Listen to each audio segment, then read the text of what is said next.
حضرت سیدنا علی رضی اللہ تعالی عنہ، آپ کا مبارک نام علی رکھا گیا اور آپ کو لقب حیدر کا عطا کیا گیا۔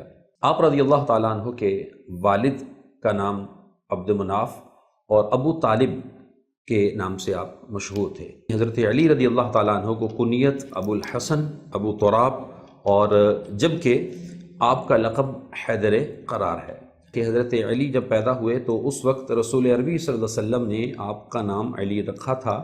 آقا دو جہاں صلی اللہ علیہ وسلم جب ہجرت کر کے تشریف لائے تو آپ نے جو پہلا جمعہ ادا فرمایا، پہلی نماز ادا فرمائی تو مسجد قباء میں ادا فرمائی۔ تو مسجد قباء کے اندر 2 رکعت نوافل ادا کرنے کی فضیلت یہ بیان کی گئی کہ گویا کہ اس کو عمرے کا ثواب عطا کیا جائے گا۔